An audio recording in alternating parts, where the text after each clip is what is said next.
Address 75 Pilate's Perplexity. And the whole multitude of them arose, and led him unto Pilate. And they began to accuse him, saying, We found this fellow perverting the nation, and forbidding to give tribute to Caesar, saying that he himself is Christ a king. And Pilate asked him, saying, Art thou the king of the Jews? And he answered him and said, Thou sayest it. Then said Pilate to the chief priests and to the people, I find no fault in this man. And they were the more fierce, saying, He stirreth up the people, teaching throughout all Jewry, beginning from Galilee to this place. When Pilate heard of Galilee, he asked whether the man were a Galilean. And as soon as he knew that he belonged unto Herod's jurisdiction, he sent him to Herod, who himself also was at Jerusalem at that time. And when Herod saw Jesus, he was exceeding glad, for he was desirous to see him of a long season, because he had heard many things of him, and he hoped to have seen some miracle done by him.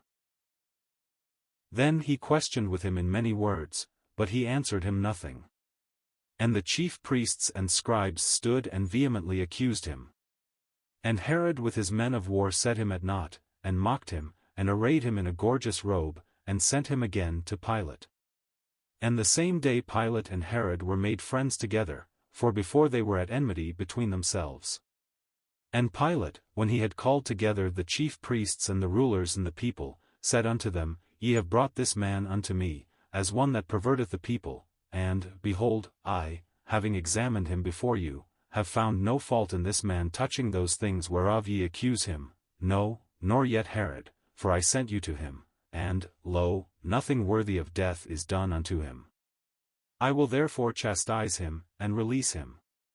For of necessity he must release one unto them at the feast.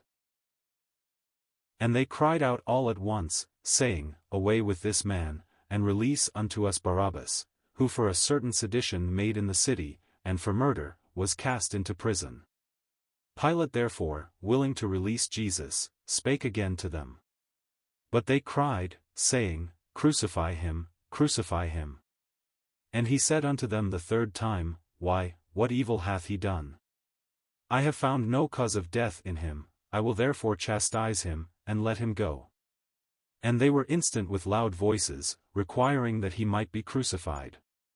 And the voices of them and of the chief priests prevailed. And Pilate gave sentence that it should be as they required. And he released unto them him that for sedition and murder was cast into prison, whom they had desired, but he delivered Jesus to their will. Luke 23 verses 1 to 25. As we consider the inspired account of the condemnation and crucifixion of our blessed Lord, we may well approach the subject with repentant hearts and broken spirits while we remind ourselves afresh that it was for our sins that he went to the cross. Apart from this solemn fact, there was no power on earth or in hell that could have forced Jesus Christ to die as he did. He need not have died at all, he was the sinless Son of God. But he chose to die as our substitute. He voluntarily became our surety and undertook in grace to pay the debt we owed. The pitiable thing is that men, led on by Satan, should have raised wicked hands against him and heaped such shame and ignominy upon him. But it only told out the vileness of the sinful heart of man and the malignity of Satan. As we follow our Lord in his mock trials before Pilate and Herod, and from Pilate's judgment hall to Calvary with its bitter cross, it should surely break down our pride and subdue us as we reflect upon what sin really is, when we see the lengths to which men like ourselves could go when under its power. We have 4 references to Pontius Pilate in other parts of the New Testament outside the Gospels. Of course, we read of the trial of Jesus in all the Gospels, and of Pilate's failure to stand for righteousness at a time when he knew the prisoner before him was guiltless of the charges brought against him.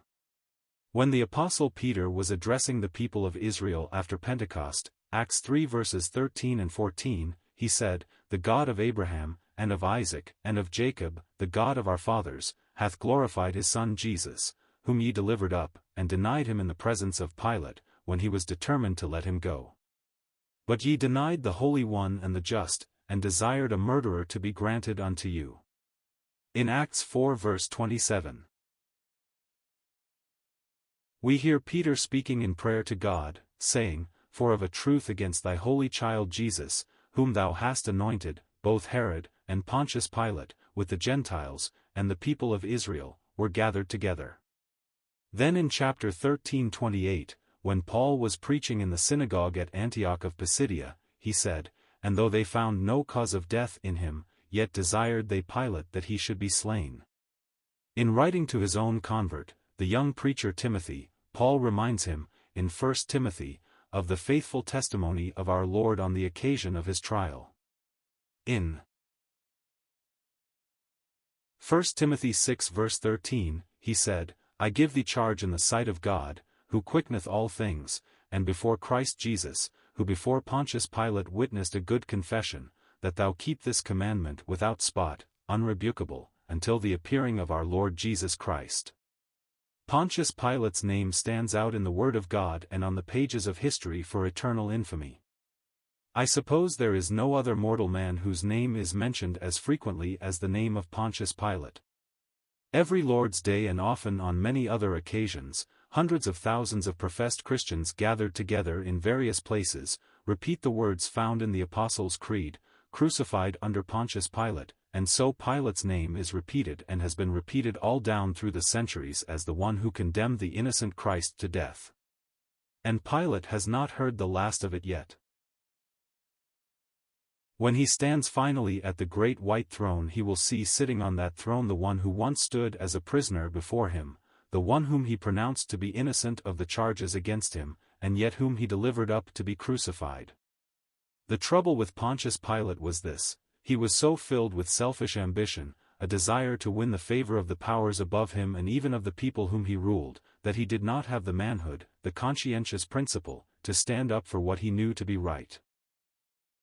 When Jesus Christ was brought before Pilate, he was not a stranger to him.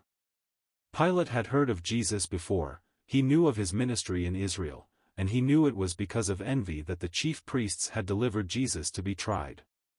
Pilate should have dealt with him as one who was falsely accused, but he was fearful he might be censured and so lose his position which he held by Caesar's favor. The whole multitude were gathered together and led Jesus to Pontius Pilate to be charged with sedition against the Roman government. They began to accuse him, saying, "We found this fellow perverting the nation, and forbidding to give tribute to Caesar, saying that he himself is Christ a king." Notice there was a certain element of truth in their charges, and yet the charges as a whole were false, for a half-truth is often a whole lie. It is true the Lord Jesus Christ proclaimed himself to be a king, but he never declared himself to be king over Israel at that time. He came in full accord with prophecy and knew he was to be rejected, and that his kingdom was yet to come. On the other hand, their charge of sedition was utterly false, because when he was asked, "Is it lawful for us to give tribute unto Caesar, or no?" Jesus replied by requesting them to show him a penny, and he asked, "Whose image and superscription hath it?" They answered and said, "Caesar's."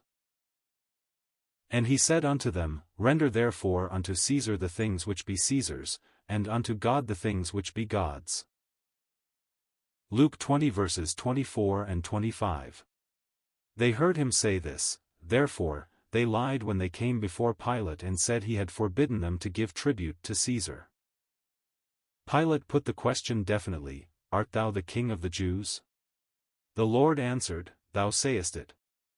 This may seem to be ambiguous, but it was as though he said, "You have said it, you said that by right, by divine title, I am king of the Jews."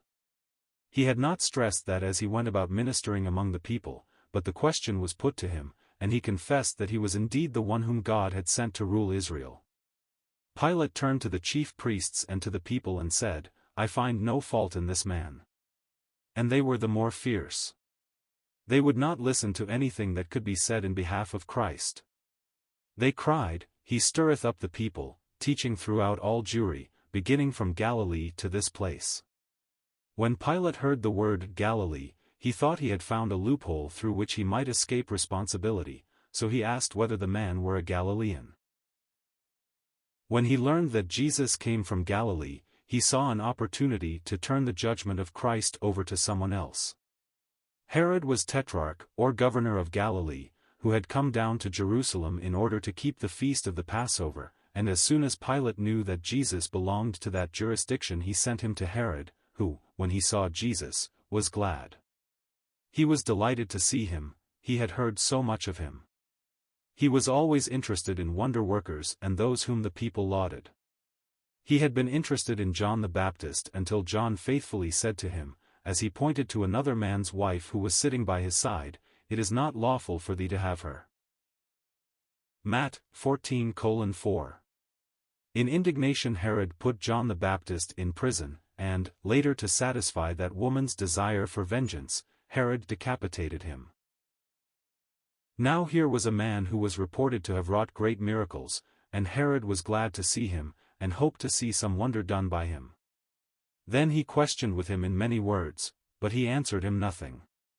As always the Lord Jesus had nothing to say to those who were curious but who had no desire to know the truth. And the chief priests and scribes stood and vehemently accused him. And Herod with his men of war set him at naught, and mocked him, and arrayed him in a gorgeous robe. It was evidently a robe of something like what we call changeable silk. One gospel writer says it was purple, another says it was scarlet. The warp may have been of one color and the woof of another, so that it was indeed a gorgeous robe. They put it on him, they bowed their knees, and put a reed in his hand, and mocked him, crying, "Hail, King of the Jews!" In the other Gospels we learn that the Roman soldiers plaited a crown of thorns and pressed it upon his head, causing intense and bitter suffering.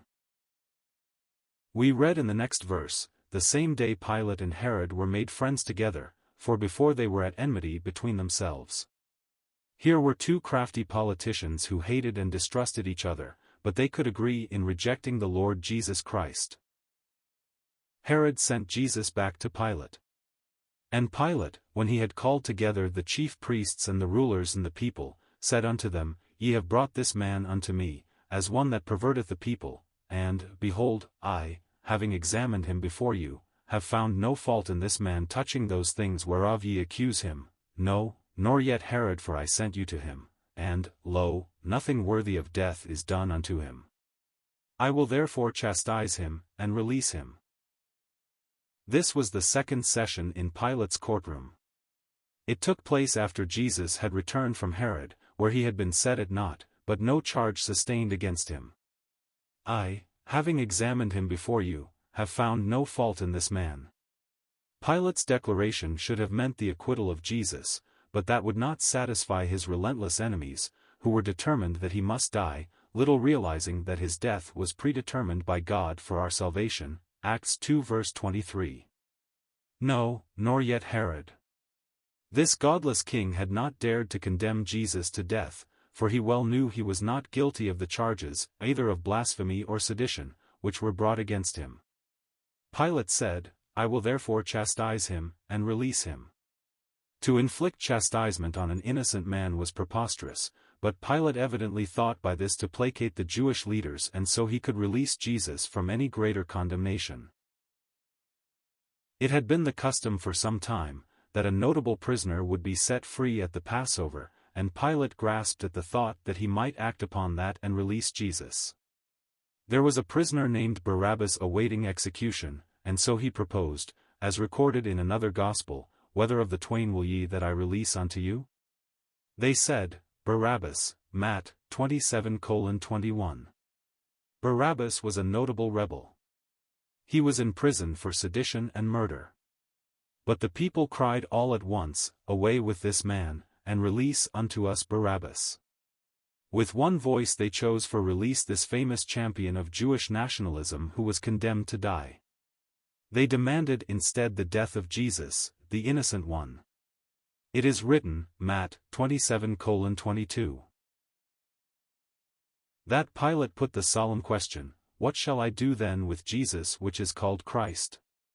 This is the question which has come ringing down the ages to every man. And they cried out all at once, saying, "Away with this man! Crucify him, crucify him!"